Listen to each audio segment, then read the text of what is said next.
Right. Before we begin, we can bow our heads for a word of prayer. Okay. Father in heaven, we just thank you for being able to study your word. We invite your Holy Spirit to continue being with us. I ask that you take a coal from off your altar and bless my lips and the ears of those who hear. We ask in Jesus' name and for his sake. Amen. So regarding the second coming of Christ, it's a question that all Christians in every generation have asked. In fact, we know that the disciples, no sooner than Jesus came the first time, they're already asking him about his second coming.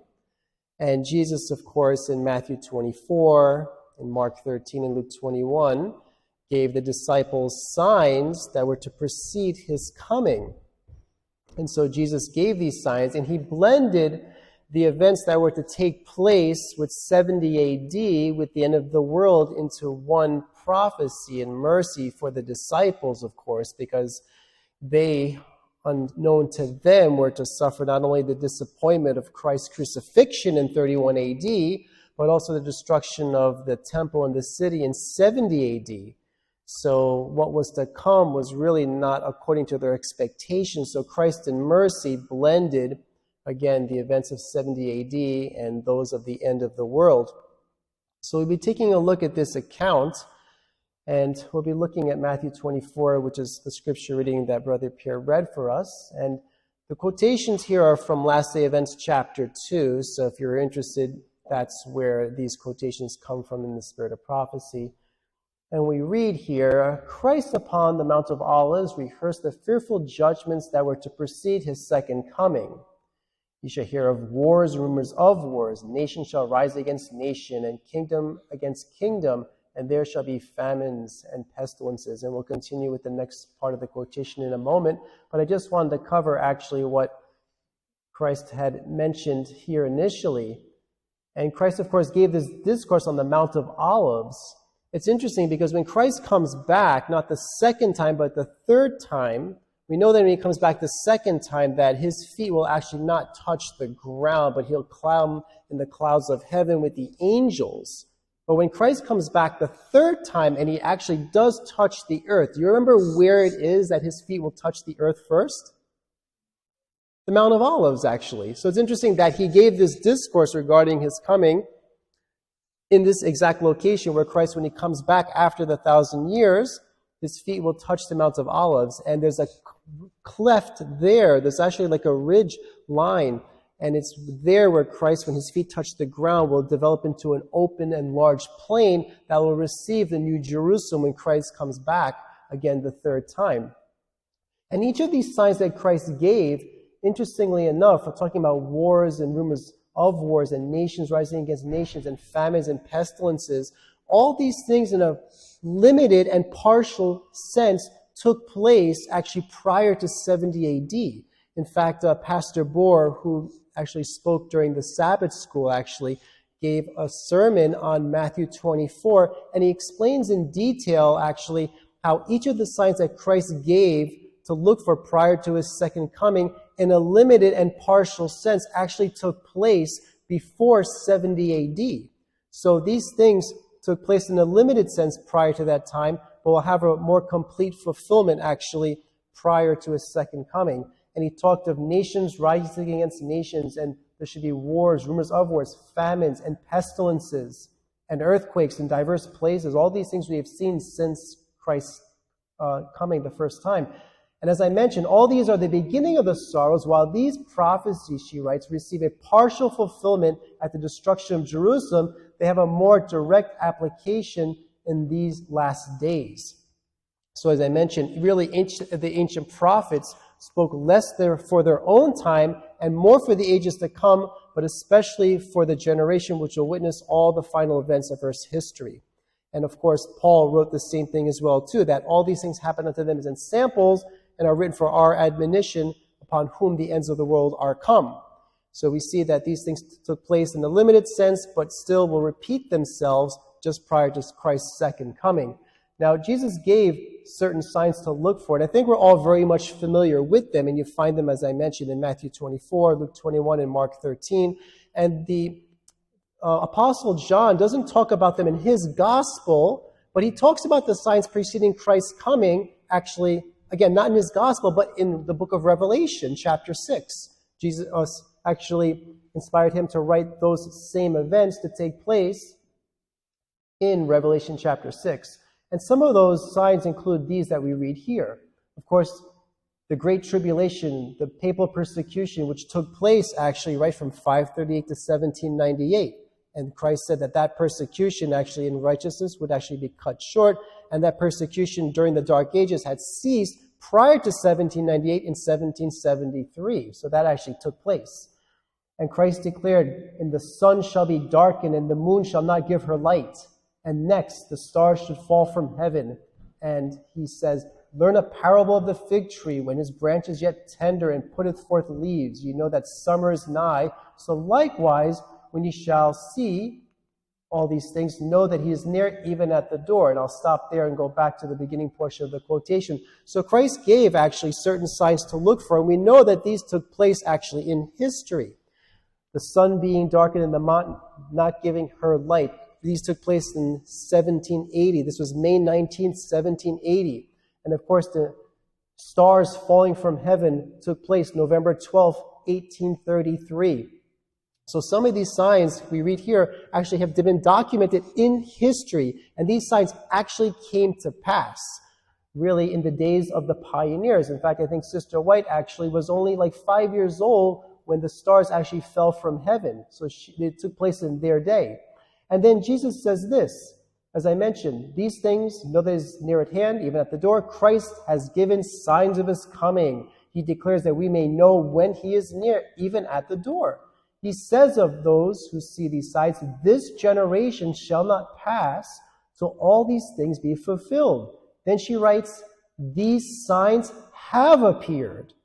Now we know of a surety that the Lord's coming is at hand." In fact, these are just, again, a documentation of the signs, the times of the Gentiles or the Dark Ages, the great earthquake, which took place in 1755, which John talks in Revelation chapter 6. The other gospel authors don't talk of that particular sign, but you do find that one in Revelation chapter 6. The signs of the sun, which we mentioned, and the moon, and the stars falling from heaven. And each of these signs, again, were fulfilled. And we see that each of these signs represents specific one-time events which took place in history. In fact, Sister White writes that all the prophecy as foretold has been traced on the pages of history.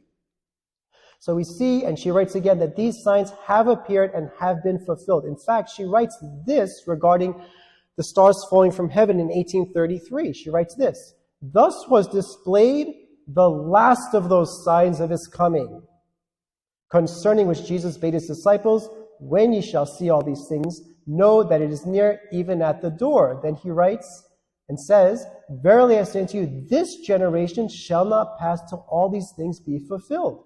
And then, of course, in Matthew 24, the next event that take place is that the heavens were departing as a scroll, and the earth quaked, and the mountains and islands were moved out of their place. So we see that that event of the heavens and the earth departing as a scroll was the next sign to take place after the stars falling from heaven. And we, of course, know that that will happen after the time of probation, of course, when the plagues of God are falling upon the earth. And the question I often like to ask is this: if it is the case when the stars fell from heaven, that that was the last of those signs to look for prior to Jesus' coming, and then Jesus himself says, "When you see these things come to pass, know his coming is not at hand, even at the door, and that this generation shall not pass," a question probably already arises in your mind.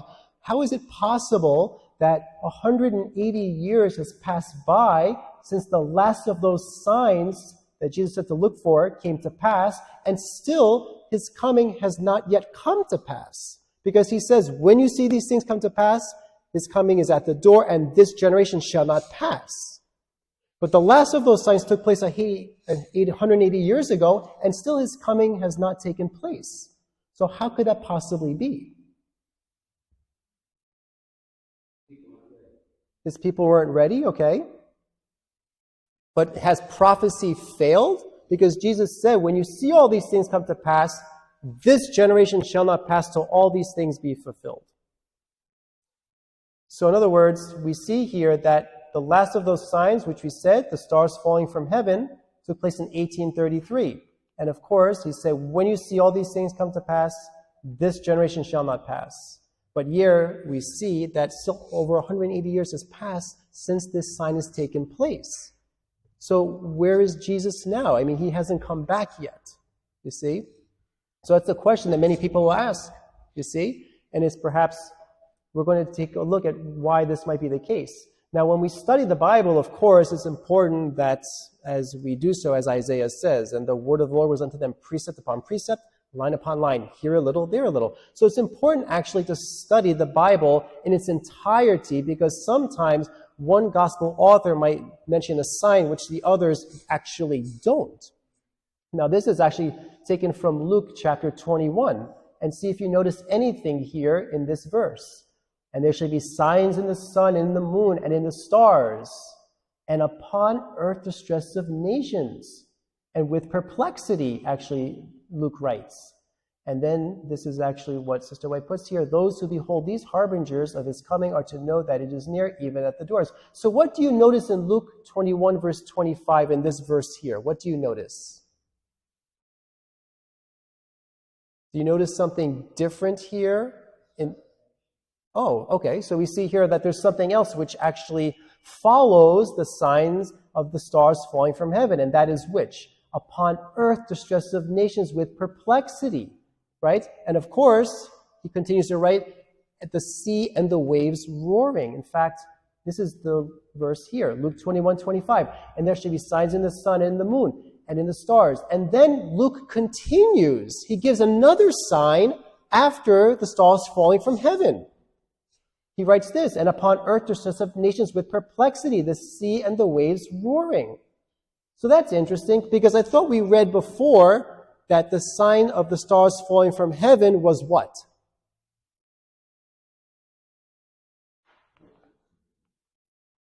So she writes here regarding the stars falling from heaven. She says, thus was displayed the last of those signs of his coming. Right? So Sister White identifies the stars falling from heaven as the last of those signs, because that took place in her day. In fact, we put that over here, the stars falling from heaven in 1833. Yet we see that Luke writes here another sign which was to follow those stars falling from heaven. Upon earth distress of nations with perplexity, the sea and the waves roaring. So my question to you is this. What do these particular signs actually refer to? What events do they point to? You see, because we actually saw before that the previous signs that were given all represent specific events which took place in Earth's history. We saw that. The Dark Ages, the Great Earthquake in 1755, New England's Dark Day, the sign of the sun turning dark was in 1780, the moon at the same time, and of course the stars falling from heaven took place in 1833. And then she said that that was the last of those signs. But yet we see here in Luke 21 another sign that he writes, which was to follow the stars falling from heaven. And then he writes further, the sea and the waves roaring. So my question is that if all the other signs represent specific events in Earth's history, what do these particular signs refer to? What events do they point to? You see?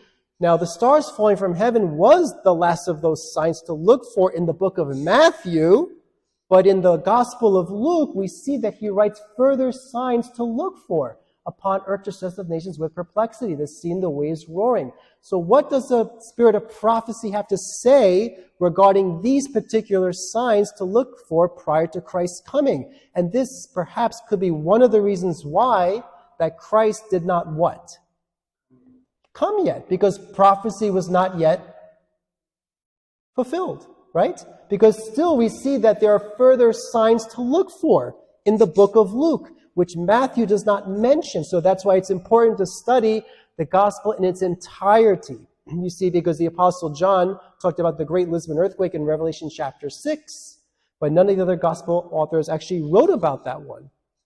So that's why it's important to study all the accounts, because you may get light from one gospel account author, which the other ones actually don't mention. So the question is, which And what do these actual signs refer to? Upon earth distress of nations with perplexity, the sea and the waves roaring. In fact, she writes this: in the time of distress and perplexity of nations, there will be many who have not given themselves wholly to the corrupting influences of the world and the service of Satan, who will humble themselves before God to turn to him with their whole heart and find acceptance and pardon. That's in 1 Testimonies, page 268. And of course, she writes this in Christ Triumphant, page 56. In the future, there will be broken thrones and great distress of nations with perplexity. Now, what do you notice about those two quotations regarding distress of nations with perplexity? What do you notice about those two verses, those two quotations? What tense does she actually write in? In the future. She says what? There will be distress of nations, right? There will be many. In the future, there will be broken thrones and great distress of nations with perplexity. So the reason why she doesn't actually connect these signs with a particular event in history like the other signs is because these events did not what? They haven't happened yet. This is one reason why that Jesus perhaps hasn't come back yet. You see? So in other words, this is why it's important to study the prophecies in its entirety, because sometimes we can actually arrive at a conclusion as to why Jesus maybe didn't arrive back yet, because prophecy was not yet fulfilled. And we saw that Sister White didn't connect these signs with a particular event in history because they had not yet transpired yet. You see? That's why she writes in the future. So of course, the question actually remains, what do these signs point to? And have they taken place yet? Because if these signs, which Luke said to look for, have taken place, then the implications of that are this, is that Jesus is truly at the door and that this generation shall not pass till all these things be fulfilled.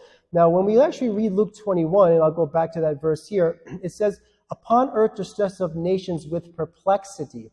So we know that in earth's history, there have been great distresses of nations. In fact, we know that there's been world wars and nations rising against nations and all these calamities. But Jesus did speak specifically, separately regarding that there'll be wars and rumors of wars, and nation will rise against nations. But here we read in the account of Luke, there'll be distress of nations with perplexity. So this is not just any distress of nations, but these are distress of nations with perplexity. So the question is, what, again, is this sign pointing to? And has it happened yet? Has it transpired yet?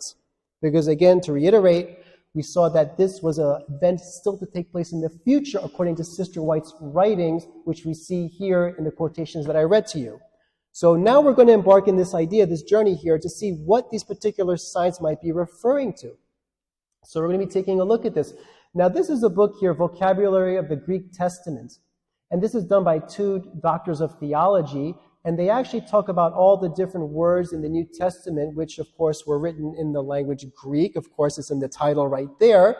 And it actually talks about how words were used.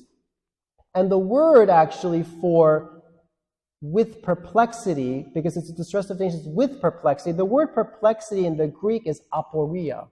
The word is aporia. So in other words, this book here explains what these words actually mean. And in this actual book here, the word aporia actually is defined as being without revenue.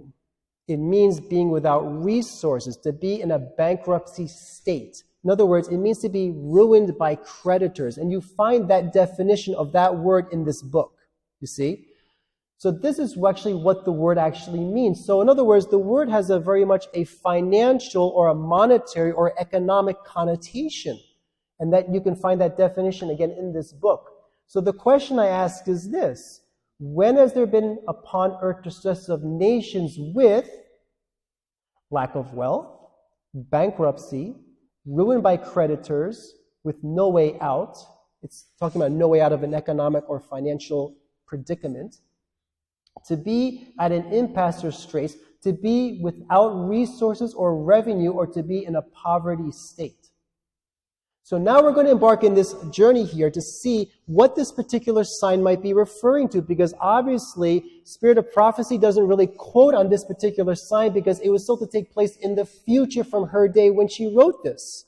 So now we have to look back in history to see what this sign might be referring to. You see, this is kind of like our assigned homework, that we need to be looking into to see what this might mean, you see, because Sister White couldn't really comment on this because, again, it was still future from her day. So now we're going to do this homework, so to speak, that's been assigned us to see what this particular sign might be referring to.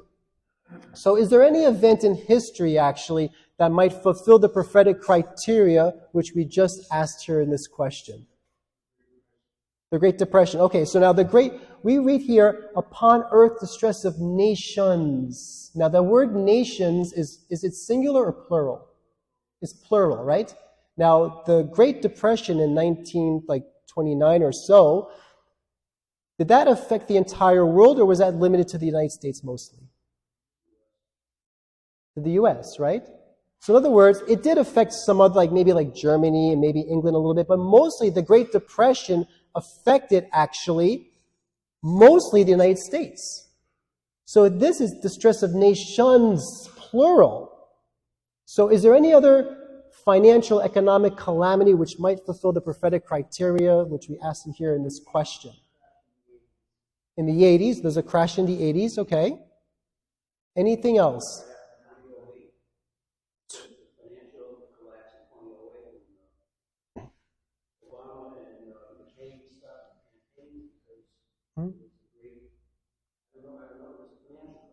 Okay, what year was that? 2008. 2008. Okay, 2008, right? Okay. That's what you meant. Okay, gotcha. Okay, so now in 2008, the Greek finance minister. Now, why would I say the Greek finance minister? The word aporia, which is in the New Testament, is written in what language? Greek, right? Aporia. That's perplexity in the Greek, right? The Greek finance minister. So the Greek finance minister, who has a good understanding of the Greek language, and of course he's very knowledgeable about finances and economy, he wrote a book after 2008 financial crisis. And in the book that he wrote, this is the title of the book here, The Global Minotaur, the Greek finance minister at the time, Yanis Varoufakis, in 2008 financial crisis, he described the 2008 financial crisis as what do you see there? As aporia. He used the same word that Luke used, which is translated for us as perplexity. He used that word here. He said the nations of the world have entered into a period of aporia. He says since 2008, we have entered into a period of aporia. He uses the same exact word that the disciple Luke uses in Luke 21:25. In fact, this is his book, chapter 1. The very first sentence, he writes this: nothing humanizes us like what? Aporia. He uses the exact word that Luke uses in Luke 21:25. And in fact, he uses that word over and over continuously, and then he writes here, September 2008 was just such a moment. So after the 2008 financial crisis, the Greek finance minister uses the same Greek word that Luke uses to describe the financial crisis that affected the entire globe, all the nations, plural, of the earth. In fact, the New Yorker, I think all of you are familiar with the New Yorker, right? In 2008 financial crisis, November 10th, 2008 issue, the title was Melting into Air. Before the financial system went bust, it went postmodern. It describes the financial crisis as a what? Aporia. In fact, if you look at all the papers and articles in economic journals, it described the financial crisis of 2008 as an aporia, which we get in the word in the New Testament in Luke 21:25 as perplexity. Sister White wrote that all that prophecy has foretold has been traced on the pages of history.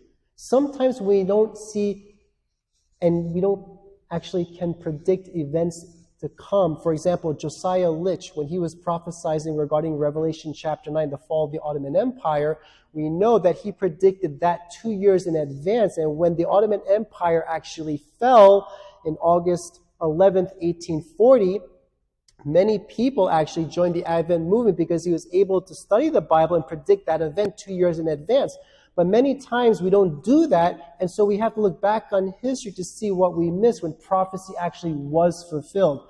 And what took place in 2008, as we're going to see actually, a financial crisis which gripped the entire world, all the nations of the earth, is the same event that Luke actually wrote in chapter 21-25. In fact, this is taken from Oxford Dictionary. This is the usage of the word aporia from the time 1800, which was before the time of the pioneers, all the way basically to present day. And this is the usage of the word aporia. This is the usage of the word in news and articles and papers. So what do you notice here in this graph regarding the use of the word aporia, which is Greek for the word we get perplexity, which is used in Luke 21:25? What do you notice about this particular graph? A huge increase, and if you look closely, there's a huge increase in it just before the year 2010. And if you draw a line right down, you'll see that there was a peak of the usage of the word aporia, which we get perplexity, right in 2008. All that prophecy has foretold has been traced on the pages of history. So we saw here that pretty much all and most of the signs Jesus said to look for prior to his coming have come to pass, including the one we talked about regarding the stars falling from heaven, which took place in the days of the pioneers. Yet there were still signs still yet to look for. Upon earth, distress of nations with perplexity, the sea and the waves roaring. In fact, we see here, and we just look back in history, that we can see that this particular event is an event which only took place in our day. It hadn't taken place in the days of the pioneers, which again, to reiterate, is one of the reasons why that Christ himself had not yet come back yet. You see? So in other words, this was a sign only which took place in our day. And this is something we're going to actually take a look here again. Now, this is actually the Strong's Concordance regarding the word aporia. And it describes it not only as basically as we were sharing prior, but it says to have no way out. You find that under the word aporia, no way out of a financial or economic predicament. So that's what the Strong's Concordance actually defines aporia as. In fact, there's a U.S. economist, which also wrote a book after the 2008 financial crisis, and he entitled the book as the definition that the Strong's Concordance gives regarding the word aporia. In fact, he wrote a book saying this. This is the cover of the book that he wrote. He entitled the book No Way Out, exactly as the word aporia is defined in the Strong's Concordance. You see? So we see here that many times when we look back in history, we can see prophecy had been fulfilled, even though at the time we didn't recognize it. You see, in many cases, those who are diligent students of the Bible can predict events in the future to come to pass prior to them coming to pass. But many times when we don't know of these particular signs that are in the Bible, in fact, I asked the question, why is it that Jesus had not yet come back? And the questions and the answers were, well, maybe perhaps his people are not ready. But in reality, we see that Christ has not come back because prophecy was not yet what? Fulfilled.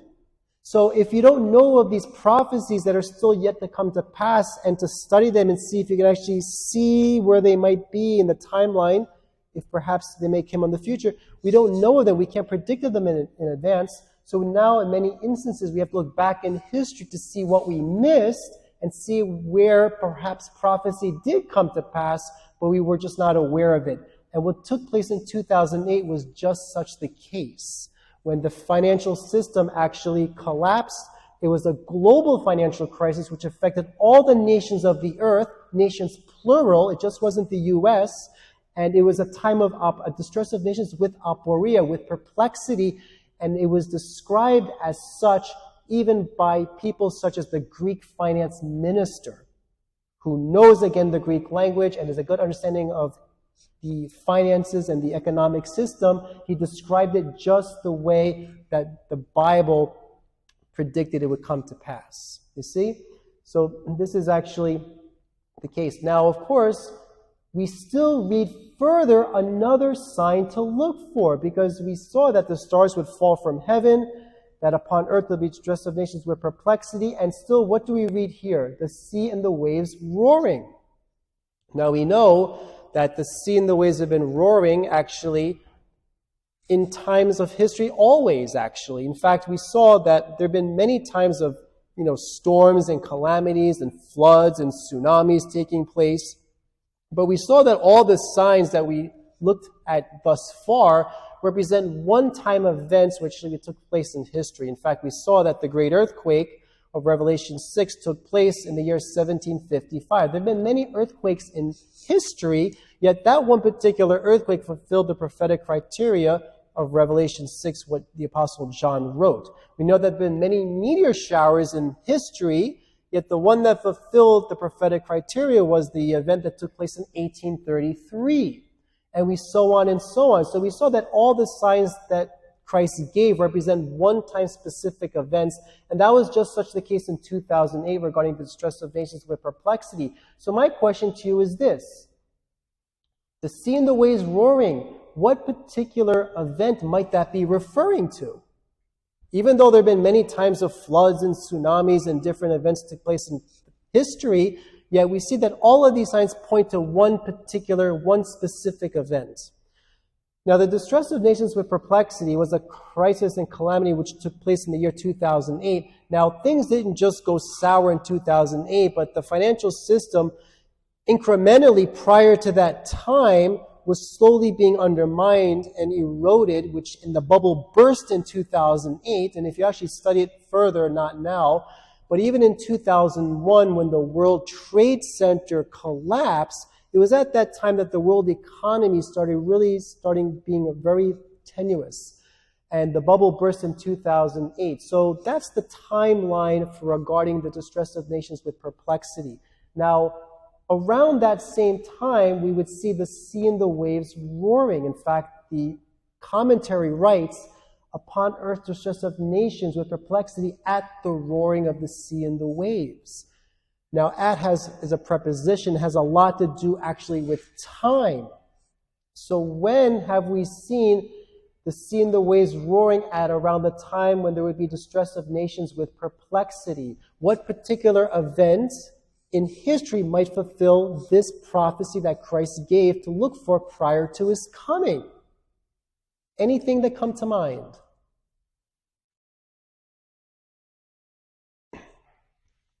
Is there any particular event which took place around this distress of nations with perplexity, which took place in 2008? Of course, the economy started to crumble prior to that, even in 2001, and again, the bubble burst in 2008. So around that timeline, would there be a particular event which took place which might have fulfilled the criteria of the prophecy which Jesus said to look for prior to his coming?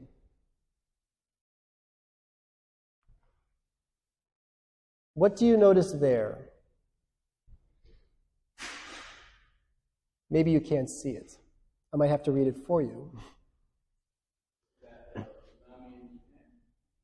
Okay, actually, that was one tsunami which took place, but there was another event actually which took place even just prior to that. And as I said before, there have always been calamities and floods and tsunamis, but each of these signs represent one particular event, actually, which took place in history. And here we see is a list of the 10 worst tsunamis ever recorded in history. In fact, if you look at number 4, I'm not sure if you can see that, but that already represents there, what's listed is one sign there that I've already mentioned. And what's in 4 there is, do you see it there? What do you notice? What do you see there? Right, so the worst recorded tsunami actually in 4th was the 1755 Lisbon earthquake. Of course, in fact, Sister White writes regarding that. She says that it was a tsunami which entered into Portugal in Cadiz there. It was 60 feet high and 60,000 people perished in 6 minutes. Yet still, that was only put as 4th as the worst tsunami which ever took place recorded in history. And still, there took place another event in our lifetime which was worse than all the other prior tsunamis. And what event was that? That was the 2004 Indian Ocean tsunami, also known as the Boxing Day tsunami. That event was so catastrophic that it exceeded all the other ones prior, including the tsunami of a documented sign which took place in prophetic history, which was that of 1755 Lisbon earthquake, which took place in Portugal, November 1st, 1755. That was the tsunami of the Boxing Day tsunami in 2004, right, which occurred in the Indian Ocean, at which time they said that it was up to 300,000 people perished. In fact, it was so catastrophic that even islands were actually wiped off the map as well, too. You see? So this was actually such a catastrophe that it exceeded even a recorded and documented event, which really fulfilled the prophetic criteria of that which we read in Revelation chapter 6.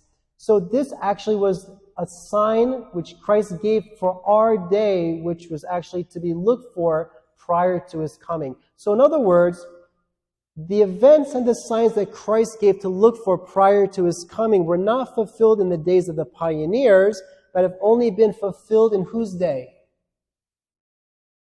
In our day, you see? And these were not really commented on by the pioneers because they were still had not yet occurred. These had not taken place in their day, you see? So these were events actually which have taken place only in our day. These were signs that Jesus said to look for, and this is basically actually events which Christ gave to look for have only been fulfilled in our day. You see? And what are the implications of that? You see, just as the faithful who were living in the days of the disciples were studying the prophecies, they studied the prophecies regarding Christ's first coming, and they had the assurance from the prophecies that they would witness his first coming. In fact, we know that there was a small group who studied the prophecies and were prepared for his first coming. And they knew that his coming was at hand, and so they did see him when he first came. And so likewise, by a study of prophecy, we can have the same assurance that we, as to whether we're living in the generation which will witness not Christ's first coming, but also his second coming.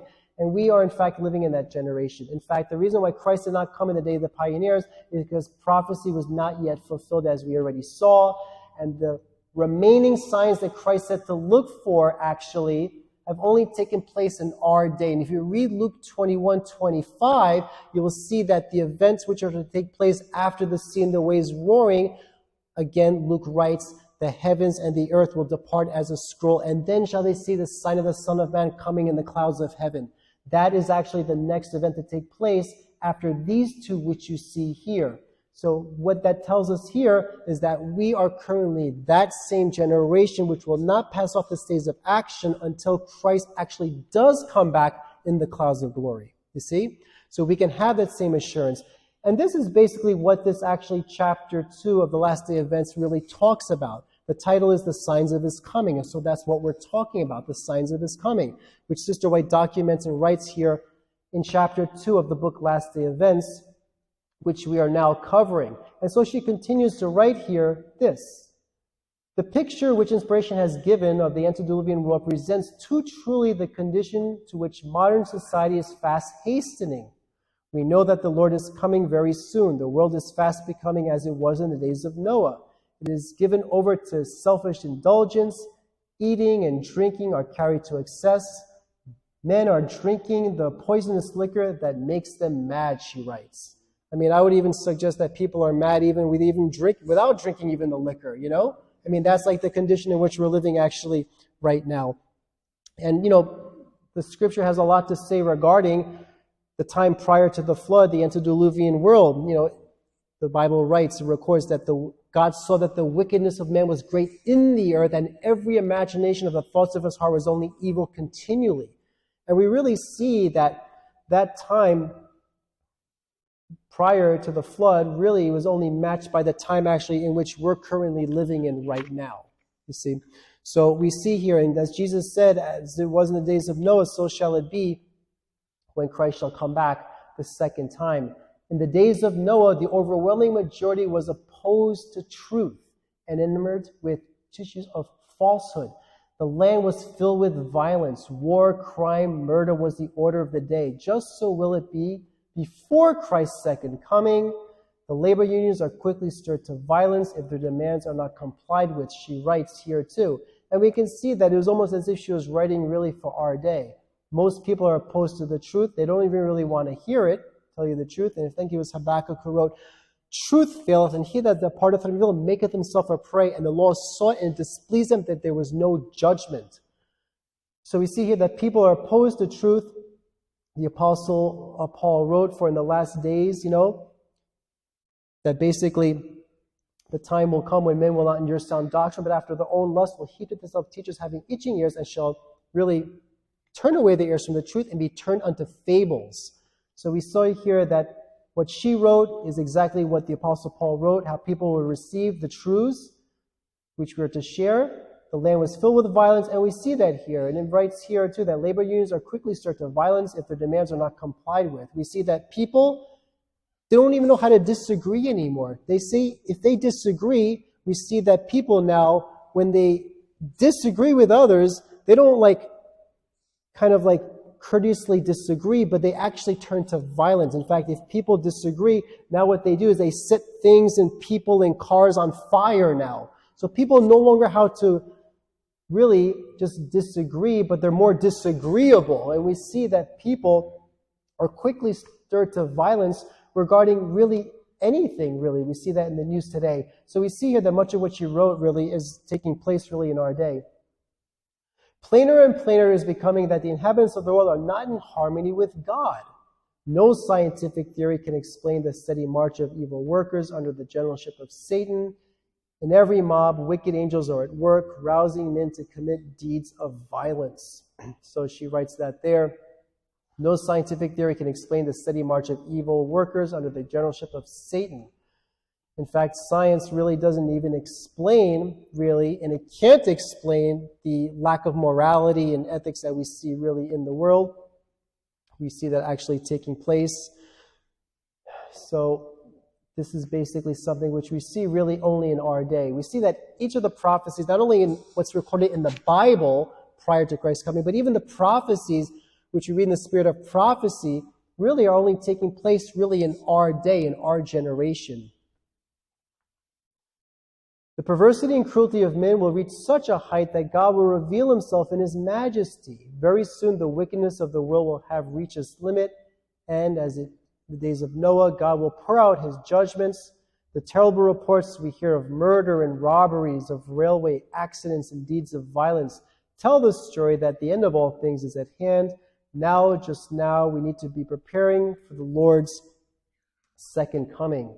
So we see here that perversity and cruelty reach such a height that God will reveal himself in his majesty. In fact, the disciple James actually wrote, he said, behold, the hire of the laborers is to reap down your fields, which is to be kept back by fraud, crieth, and the cries of them which have reaped have entered into the ears of the Lord of Sabaoth. So, of course, James also writes about the same inequality and oppression that, of course, she writes here. And, of course, the terrible reports we hear of murders and robberies, of railway accidents and deeds of violence really is just what we hear in the news pretty much like today. She continues here, in the last scenes of Earth's history, war will rage. There will be pestilence, plagues, and famine. The waters of the deep will overflow their boundaries, as we were explaining before. Property and life will be destroyed by fire and flood. We should be preparing for the mansions that Christ has gone to prepare for them that love him. So we see here that we see war raging, even taking place today, but will continue actually to do so. Nation will rise against nation, and there'll be wars and rumors of wars taking place. We really see that pretty much all in our day. We talked about the waters overflowing, their boundaries, which actually take place repeatedly, but of course prominently also. And we notice in 2008, really for our day, which Luke describes as the sea and the waves roaring. I have been shown that the Spirit of the Lord is being withdrawn from the earth. God's keeping power will soon be refused to all who continue to disregard his commandments. The reports of fraudulent transaction, murders, and crimes of every kind are coming to us daily. iniquity is being so common a thing that it no longer shocks the senses as it once did. So it's pretty much the order of the day. It's pretty much commonplace. We almost become benumbed to it. And of course, we know that much of this has to do with, of course, God's Spirit being withdrawn from the earth, and He's doing so progressively and intermittently, and of course will finally be withdrawn at the time when probation is closed. And of course, we read in Scripture that all the elements of strife will be let loose. So this is progressively taking place, and the world is being polarized into two groups. We see that those who are keeping the commandments of God and have the testimony of Jesus, and of course those who don't do so, of course, they're being joined and they polarized to one side. So the world is being polarized into two groups, those who are faithful to God and those who are of the world, and will continue to do so as, of course, God's Spirit when He is withdrawn from the earth as well. She asked the question this: what mean the awful calamities by sea and vessels hurled into eternity without a moment's warning? What meaneth the accidents by land, fire consuming the riches that men have hoarded, much of which has been accumulated by oppression of the poor? That's a question. The Lord will not interfere to protect the property of those who transgress His law, break His covenant, and trample upon His Sabbath, accepting in its place a spurious rest day. So she asked the question, why do we see all these calamities around us? Sometimes we're just so accustomed to seeing them, we just think that it's commonplace, that it's normal for them to happen. But this hasn't always been the case. We just think that because it's only occurring in our day, we think that it's always been like this, but that has not been the case. She asked the question, what are all these calamities mean? What does it mean? It means, of course, that God's Spirit's being withdrawn from the earth, and that, of course, that we're approaching the day of the Lord's coming as well. Fires were consuming the riches that men have hoarded. In fact, God had asked Jeremiah, the prophet, the same question. He said to Jeremiah, who is the wise man that may understand this? And who is he to whom the mouth of the Lord has spoken, that he may declare it? For what? The land perishes and is burned up like a wilderness, so that none pass it through. In fact, Jeremiah was asked the very same question. He was asked by God, who is the wise man that can understand all the calamities that are taking place in the land? You see, prior to the days in which God had judged Israel, prior to the Babylonian army coming into Israel, which was God's judgment, there were certain calamities preceding that. There were fires and earthquakes and certain things taking place. And God was challenging Jeremiah, saying, who is the wise man that can understand all the calamities that are taking place in the land? Who can explain it to the people? And God asks us the same question that we read here. Who can explain the things that we see? The fires consuming the riches that men have hoarded, the calamities by sea. Who can explain to the people what is taking place? Because you see, people see, for example, as it were, the handwriting on the wall, but they can't understand what it really means. And God has blessed His people with the Bible and spirit of prophecy to help explain to others in the world what the calamities mean that we see taking place around us. And basically what it signifies is that the coming of the Lord is nigh at hand. We hear the footsteps of an approaching God, and God is challenging each and every one of us to warn those not only in the church, but of course in our community and all the people of the world. In fact, Joel asked the question, right? He says, blow ye the trumpet in Zion and sound an alarm in my holy mountain. Let all the inhabitants of the land tremble, for the day of the Lord cometh, for it is nigh at hand. So God says, blow the trumpet in Zion and His holy mountain, which is a symbol of God's church. But also let all the inhabitants of the land tremble. So we're to warn not only the church, but all the inhabitants of the land. We're to warn the entire world that Christ's coming is soon at hand. And this is why we're Seventh-day Adventists, right? I mean, we're named after the two pillars of our faith. And if we truly believe that Christ is coming back, in fact, this generation, as we saw, we need to start living like it and acting like it. Because right now we just seem to be going through the motions of religion as if like the world is going to continue for the next 100 years. The blessed hope and glorious appearing of the great God and our Savior Jesus Christ is really at the door. And it's always been the desire and the hope of every generation that Christ would come back in their day. But we saw, according to prophecy, that all the signs Christ said to look for have occurred only and transpired only in what? In our day. Only in our day. We saw that, and we saw that all that prophecy has foretold, all that Christ said to look for, has been traced on the pages of history, and we saw that actually from, and what was evident from what we saw actually from the articles and papers and journals. Even Oxford Dictionary actually shows where we are in the timeline of prophecy. We saw how there's a timeline of the usage of the word aporia. It even points to where we are in the timeline of prophecy. And we're at the point now that all the prophecies foretold has come to pass, and we are truly at the door, as Jesus said, and that this present generation shall not pass till all these things be fulfilled. She continues, and we're going to be finishing up here now. The world is not without a ruler. The program of coming events is in the hands of the Lord. The majesty of heaven has the destiny of nations as well as the concern of his church in his own charge. These symbolically representations serve a double purpose. So the world is not without a ruler.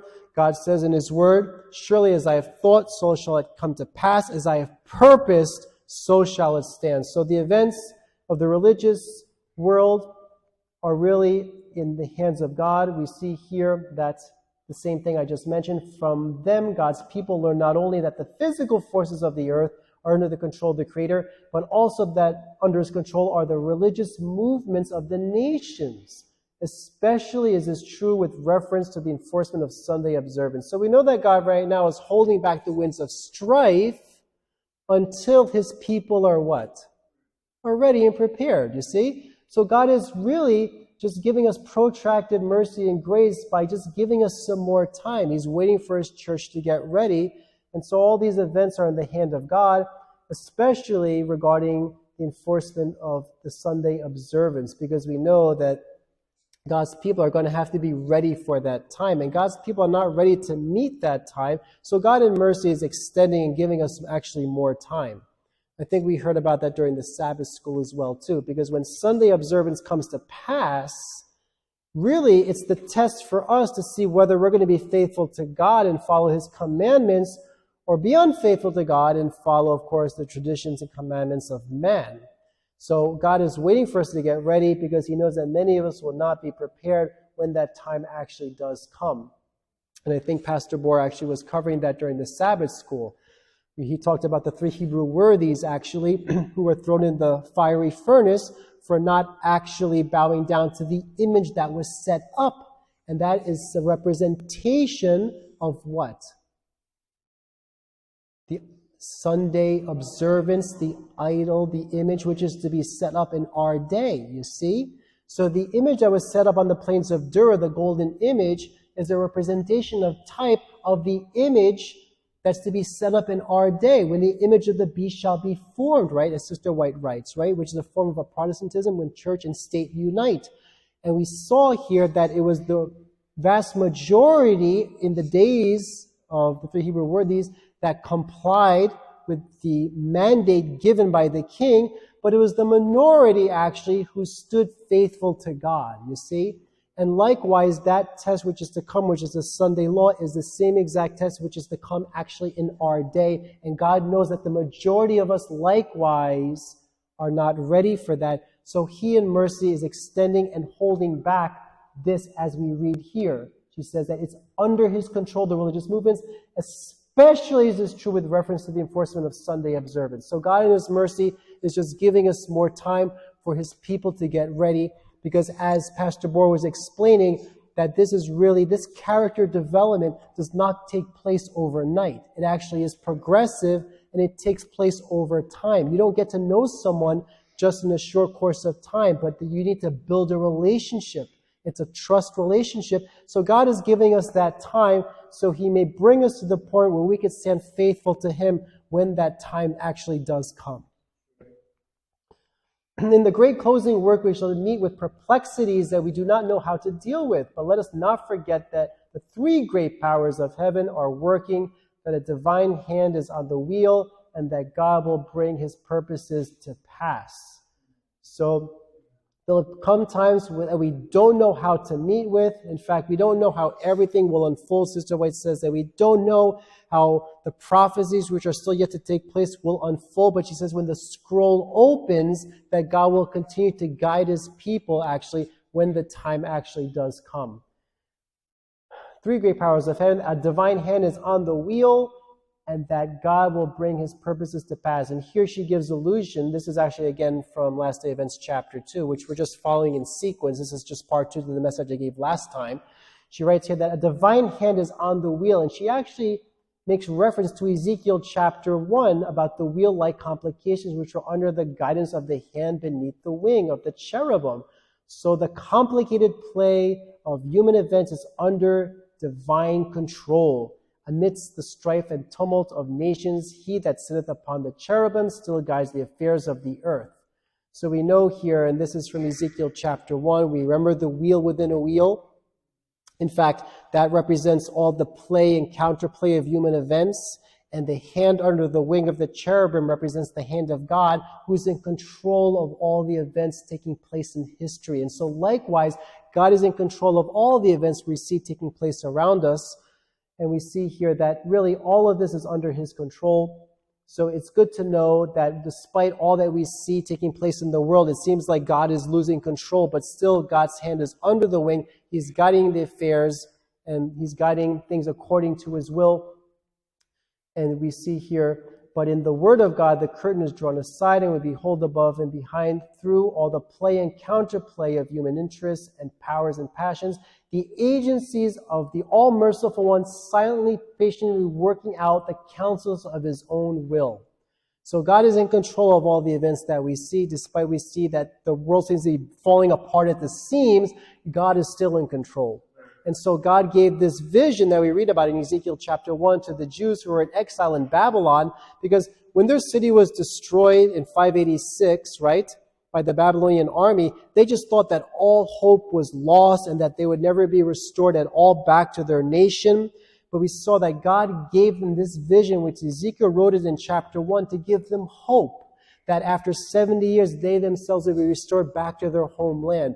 And so we have that recorded in Scripture to really serve and to give us hope as well, too, that when things seem to be falling apart, that God is in control of all the events that we really see.